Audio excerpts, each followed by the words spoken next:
আলী আছে, ফাতেমা আছে।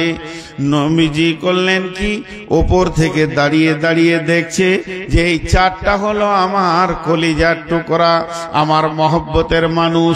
বিশ্বনবীর ভিতরে ঢুকলেন, একদিকে কোলে মা, একদিকে কোলে ফাতেমাকে নিলেন, একদিকে আলীকে নিলেন, হাসান হুসানকে নিয়ে চারটা মাথাকে এক জায়গায় করে নিজের মাথাটা লাগিয়ে দিয়ে বলছে, আল্লাহ এটা আমার আহাল, এরা আমার চোখের ঠান্ডা, এরা আমার কলিজাকে ঠান্ডা করে দেয়। এই আমার আহাল বংশ, যারা আমার আহাল বংশকে ভালোবাসবে তাদেরকে আপনি ভালোবাসিয়েন। কত মহব্বতের কথা। কিন্তু বন্ধুরে, এতক্ষণ মহব্বত দেখালাম, এতক্ষণ মহব্বত দেখালাম, কিন্তু কোরআনের ভিতরে সূরা কাহফের ভিতরে একটা আয়াত নাজিল হলো, বিসমিল্লাহির রহমানির রহিম, কুল মা কুনতু বিদআম মিনার রাসূল। নবী হে, আপনি আপনার আহালদেরকে বলে দেন, আপনি কোন নতুন নবী বা নতুন রাসূল নন, আপনি হলেন শেষ নবী, আপনি হলেন আখিরি নবী। আপনার আগে গাদা গাদা গাদা নবী এসেছে, তারা পৃথিবী থেকে চলে গেছে। অতএব আমি আল্লাহ আপনাকে একটাই নবী পৃথিবীতে বানিয়েছি তা নয়, হাজারো নবী চলে গেছে, লাখো নবী চলে গেছে। হে আমার নবী, আমি আয়াতটা কেন পড়লাম তোমার কাছে পাঠালাম শুনে লাও। তার মানে তুমি তোমার ওই প্রিয়জন আহাল, যাকে তুমি অন্তর দিয়ে ভালোবাসো, যেটা তোমার কলিজার টুকরা, যেটা তোমার নয়নের মণি, ওদেরকে ডেকে বলে দাও, আমি বলছি বলে দাও, আয়াতটা শুনিয়ে দাও এবং বলে দাও, বেটি ফাতেমা রে, কঠিন কিয়ামতের দিনে নবীর বেটি ফাতেমা বলে কোনো কনসিডার চলবে না, নবীর নাতি বলে সেই দিন বিচারের দিন কোনো বেনিফিট পাওয়া যাবে না, কোনো কনসিডার হবে না। নিজের নিজের আমলের ময়দানে দাঁড়িয়ে যাও। এটা যদি বিশ্ব নবীর বেটির এই অবস্থা হয়, বিশ্ব নবীর নাতির যদি এই অবস্থা হয়, বিশ্ব নবীর জামাইয়ের যদি এই অবস্থা হয়, তাহলে শুনেলেন আপনার আমার কোন ভরসা আছে? কঠিন কিয়ামতের মাঠে আমার স্বামী, আমার আব্বা, আমার ভাই আমাকে বাঁচাবে। এখান থেকে মা আমার, বোন আমার, একটা জ্ঞান নিয়ে নিতে হবে। সেই জ্ঞানটাকে আল্লাহ তাবারাক ওয়া তাআলা বলতে চাইছেন, নিজের নিজের আমলে নিজে নিজে তৈরি হয়ে যাও।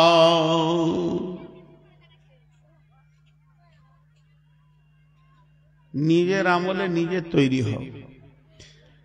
কেউ কারো আমলের উপরে ভরসা করিও না। দেখেন কেমন কথা। আর একটা ঘটনা আপনাদেরকে আমি শোনাই, একটু সবর ধৈর্য।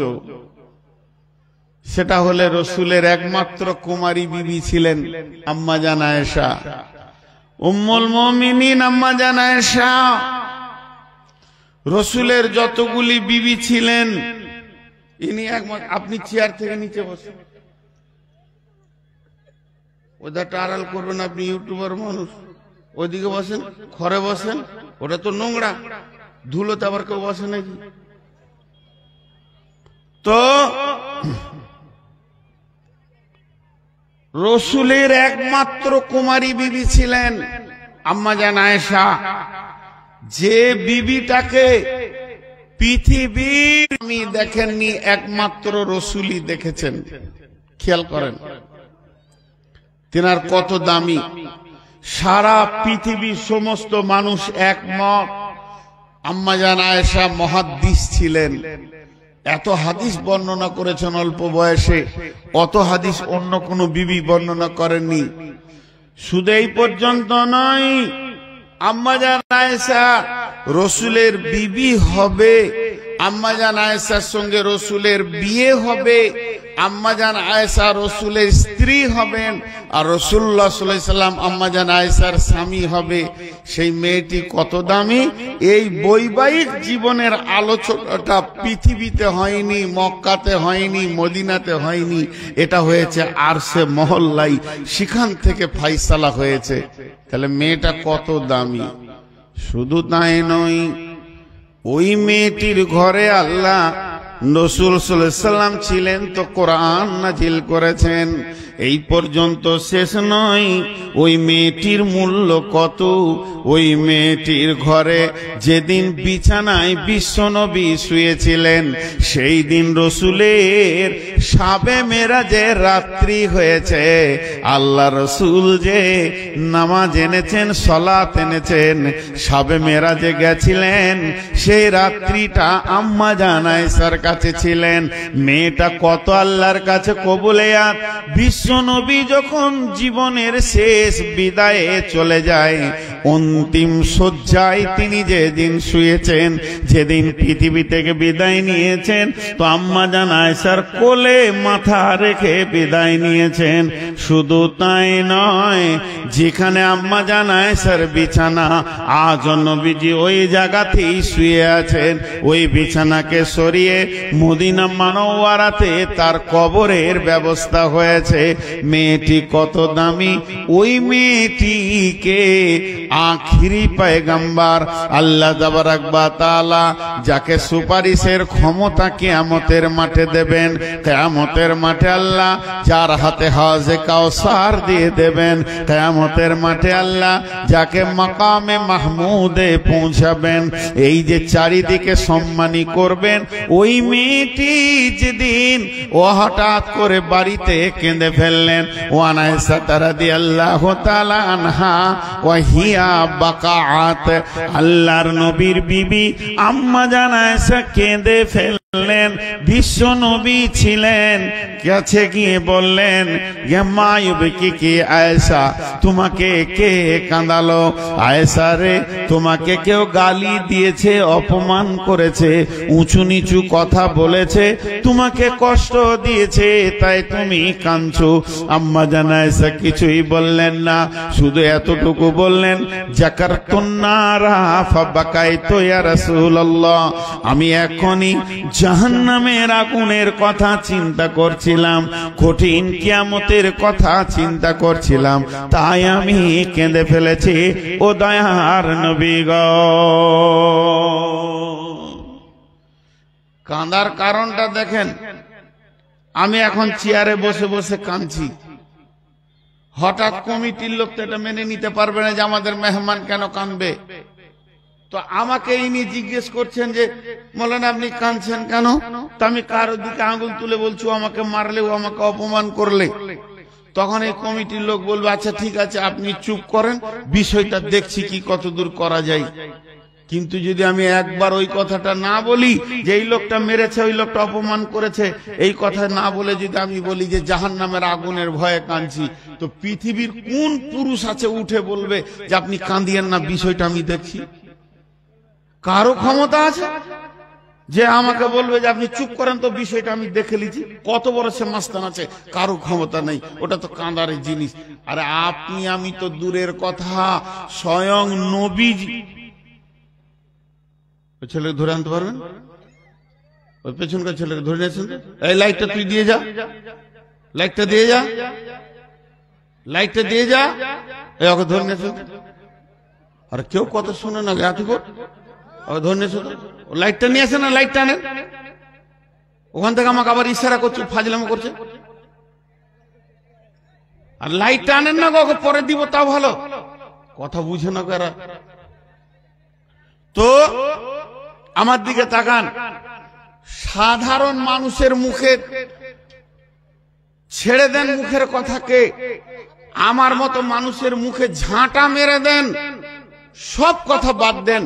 বিশ্ব নবী দেখেন, আম্মা জান আয়েশা যখনই বললেন যে আমি জাহান্নামের ভয়ে কাঁদছি, তো বিশ্ব নবীর মতো ব্যক্তিটাও পর্যন্ত চুপ, স্টার চুপ। আম্মা জান আয়েশাকে বলছেন না যে তুই চুপ, তুমি চুপ করো, বিষয়টা আমি দেখছি, এ কথা বিশ্বনবী বলছেন না। খালি এই জায়গাটা একটু খেয়াল করতে বলছে, আপনাদের হাতগুলো ধরে মনগুলো অন্যদিকে নিয়ে যান না। যখনই ভাইটাল বায়ান হবে তখন চারিদিক থেকে শয়তানের আক্রমণ হবে। আপনাদেরকে আল্লাহর রাস্তে বলছি, এই জায়গাটা একটু ধ্যান দেন। আজকে বায়ানের মেল ভাইটাল পয়েন্ট এইগুলো। তো বিশ্ব নবী পর্যন্ত চুপ, আখিরি নবী চুপ। আম্মা জান আয়েশা সেখান থেকে কি বুঝলেন? আম্মা জান আয়েশা একটা জিনিস বুঝেছেন, তিনি গভীর জ্ঞানের মহিলা ছিলেন, তিনি গভীর তথ্যবহুল কথা বুঝতেন। তিনি একটা জিনিস বুঝলেন, কি যেটা বুঝলেন সেটা এটাই যে আমাকে নবীজি কত ভালোবাসেন।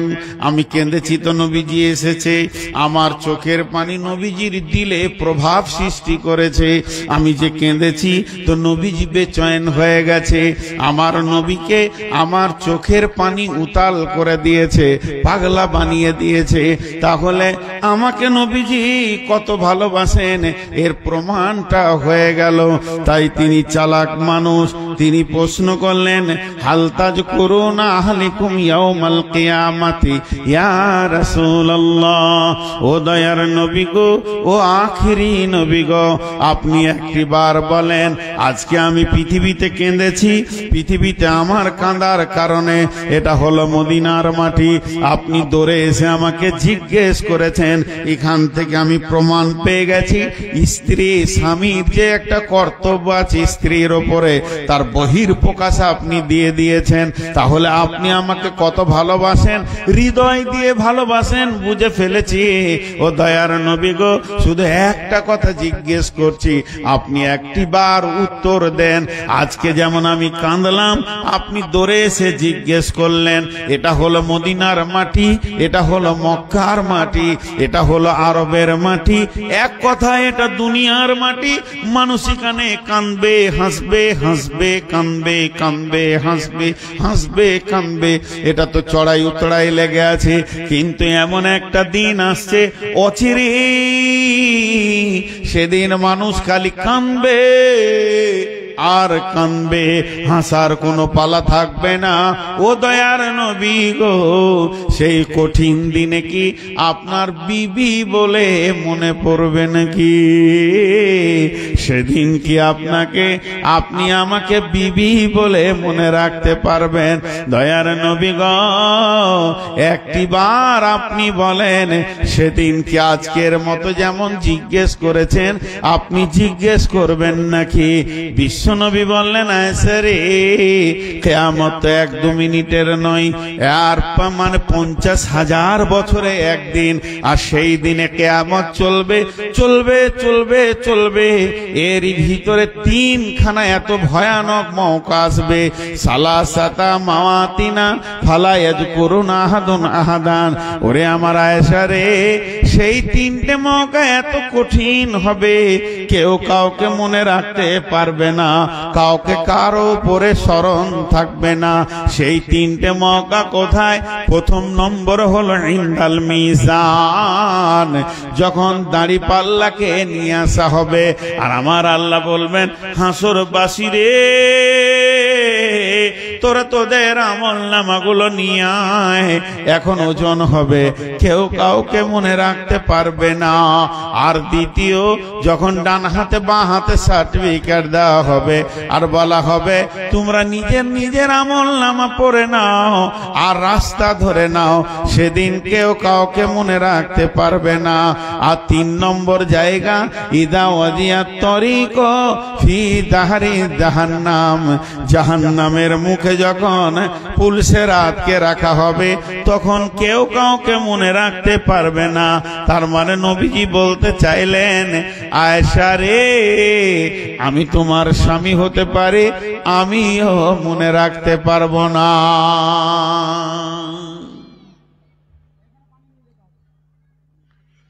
প্রথম দিকে বলছিলাম নূহ নবীর কথা। আহা, মানুষ কত রকম হয়, ওদের মাথা বলছে না যে বসতে হবে, দাঁড়িয়ে আছে। ওর বাচ্চা ছাড়া কোথাও বসেনি, দাদারাও বসেনি, ওরাও বসেনি, এবার কেটে পড়বে, এবার কাটতে লাগলো। দেখো, খেয়াল করে, বসলি বংশ মর্যাদা শেষ হয়ে যাবে। যে বংশের মানুষ ওরা তো বসে না, বস। মেয়েদেরকে আমি কেন আগে রাখতে পারবো? জীবনে শুনবে না ওরা। আমার বই আমার কথা শুনেন, আর পরের বউ শুনবে, মাথা খারাপ। আমি হিসাব করে পাই না। ও দাঁড়িয়ে থাকবে তাও ভালো, এরা হিলবে না। ওরা যদি হিলতো তাহলে গোটা দুনিয়ার মানুষ আর মাথা ঠুকে মরতো না। যে বিয়ে করেছে সে জানে যে জিনিসটা কি জিনিস।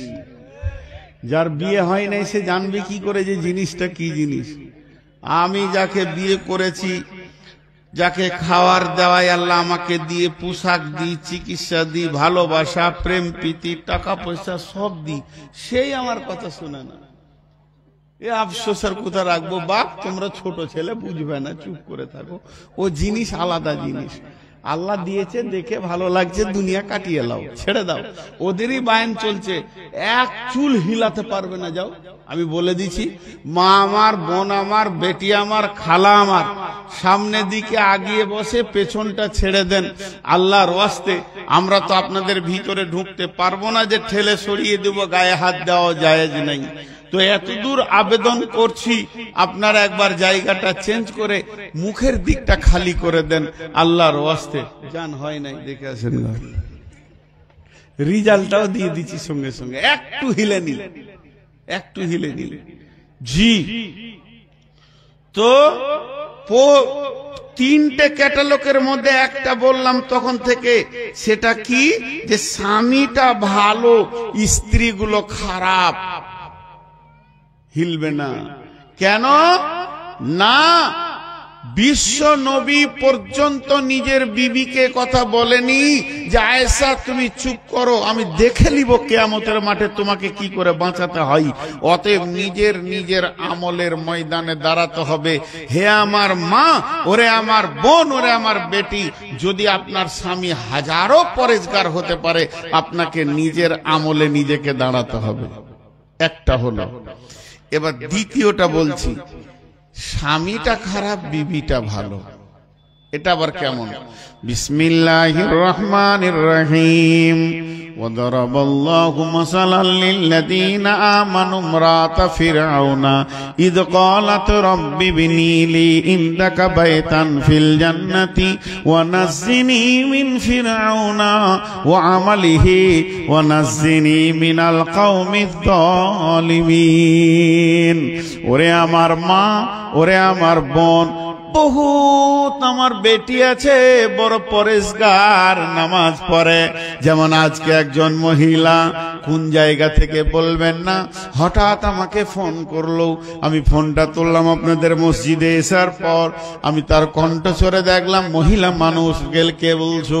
বলে মুর্শিদাবাদ থেকে বলছি। বলে আপনি নূর মাহব? বলে হ্যাঁ। বলে আমাকে আমার স্বামী জোর করে বেড়ি বাঁধা করায়, বেড়ি তো হারাম, আমি কি করব? এখন কি উপায় আছে আমার? আমি নাদবি সাহেবকে দিলাম, উত্তরটা দিয়ে দেন।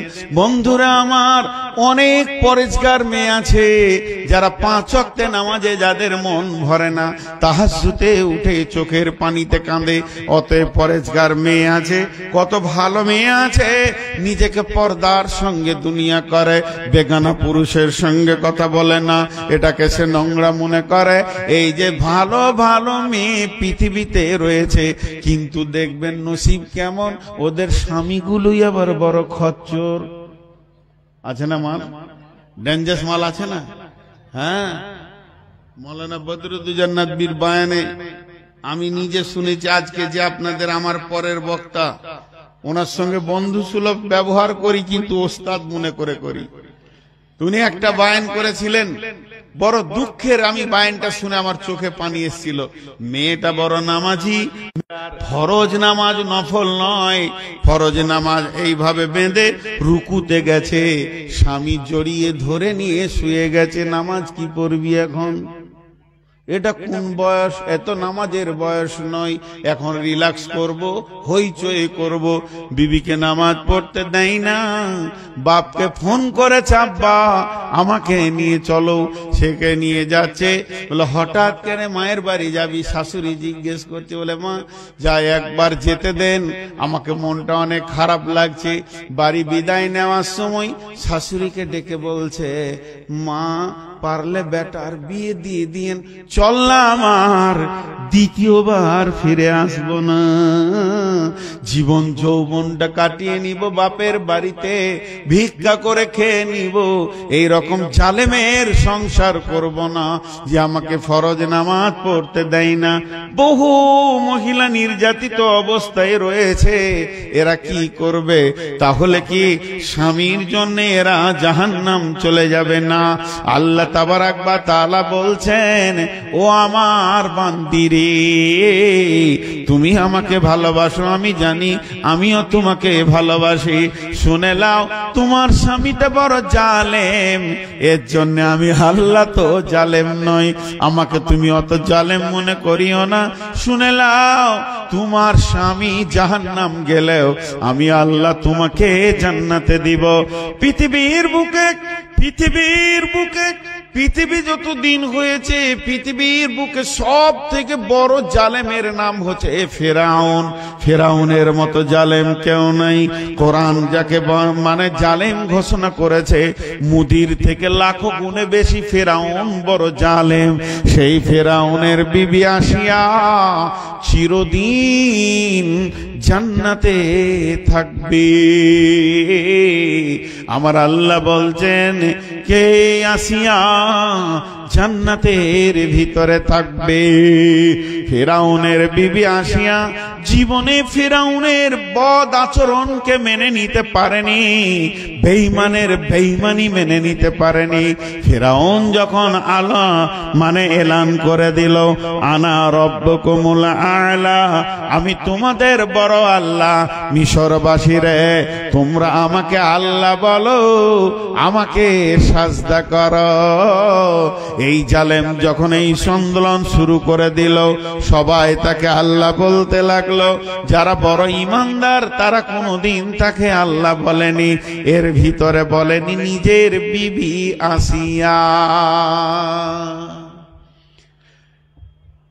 আসিয়াকে ফেরাউন বলছে, কি গে, তোর বিষয়টা কি, আমাকে আল্লাহ বলবি? ওটা পারবো না। তুমি স্বামী হিসেবে যত যা বলবে সব মেনে নিব, আর একটা স্ত্রীর যা করার আছে সব আমি করতে রাজি আছি তোমাকে স্বামী হিসেবে, কিন্তু আল্লাহ বলবো না। ফেরাউনের কলিজাটা জ্বলে গেল। কিরে, আমার ঘরে বাস করে আমার বিরুদ্ধে দেশওয়ালা বলছে আল্লাহ, এলাকার লোক বলছে আল্লাহ, গাঁওয়ালা বলছে আল্লাহ, টোলাওয়ালা বলছে আল্লাহ, আমাকে সাজদা করছে, আর আমার বউটাই আমার বিরুদ্ধে। খেপে গেল ওর মাথা। না না, তোর বিষয়টা আমাকে আরো ভাবতে হবে।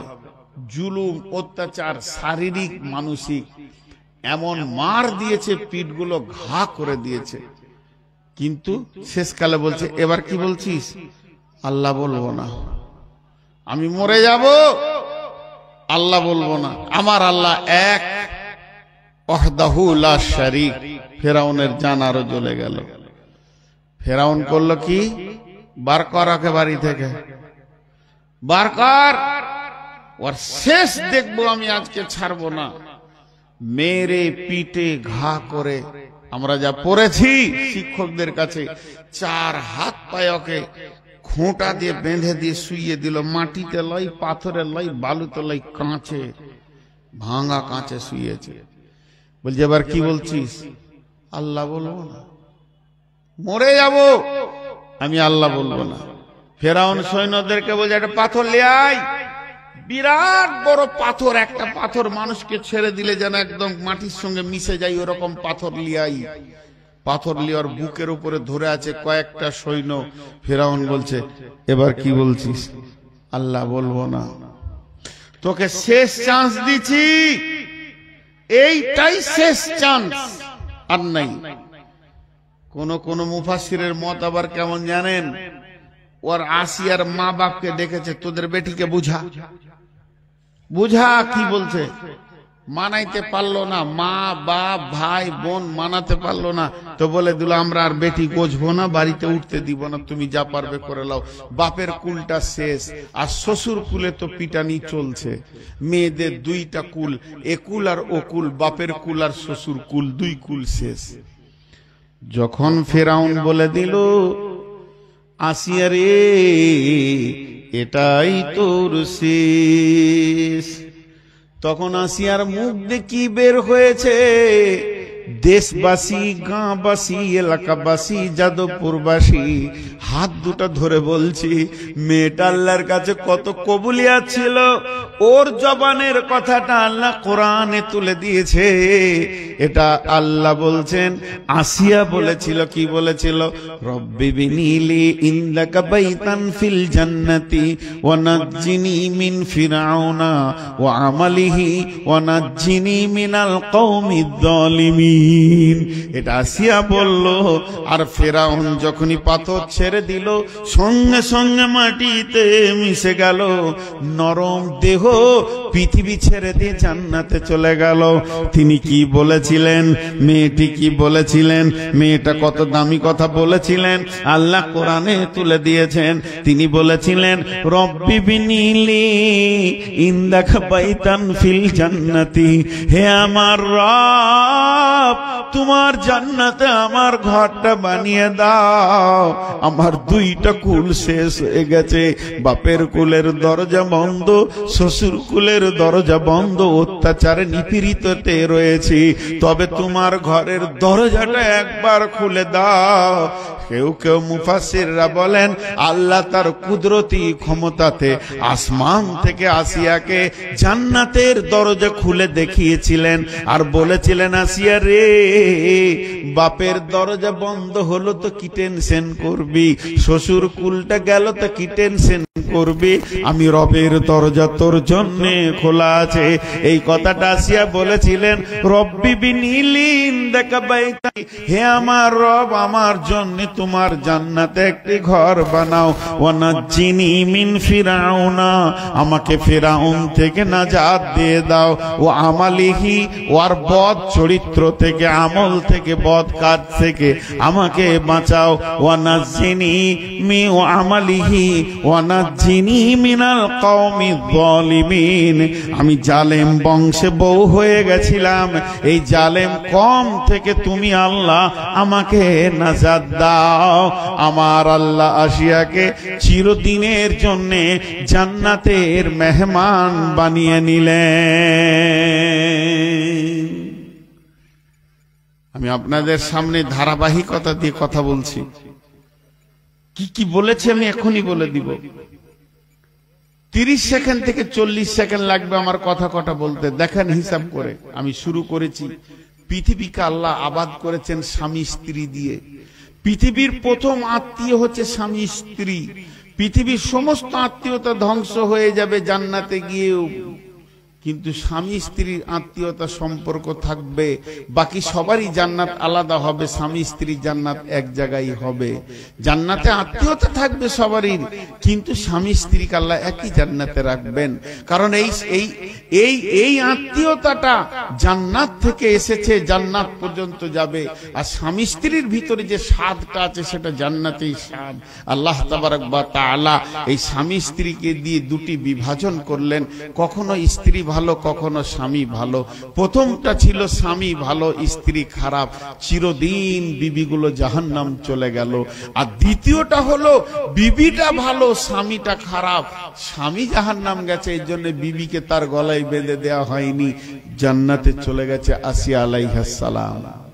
এই আমার বক্তব্য এতক্ষণ হলো। তাহলে মাঝে আর একটা বাকি আছে, ব্যাচেলিয়ার মেয়েদের জন্য কথা, যারা যুবতী, অবশ্যই বলবো। 1 মিনিট একটা কথা, আবেগ সামালতে পারছি না। আবেগ মানে আমার ভিতরে একটা আবেগ কাজ করছে, ভুল হচ্ছে না ঠিক হচ্ছে বুঝতে পারছি না, তাও আমি আপনাদের কাছে 1 মিনিট চেয়ে নিছি, দিয়ে বায়ান বন্ধ করে কথাটা বলছি। আজকে বায়ান করে খুব তৃপ্তি পেয়েছি, মনে হচ্ছে যেন 20 বছর পর এই রাত 8টায় টাইম পেয়েছি। আমাকে দেয় যখন লোক মরে যায়, ঘুমায় আর বাড়ির দিকে জিলাপি নিয়ে হাঁটে, তখন আমাকে দেয়। আল্লাহ যাদবপুরের লোককে তুমি জান্নাত নসিব করিও, ওই কমিটিকে আর এই মাদ্রাসাকে তুমি কবুল করে নিও। জি, এবং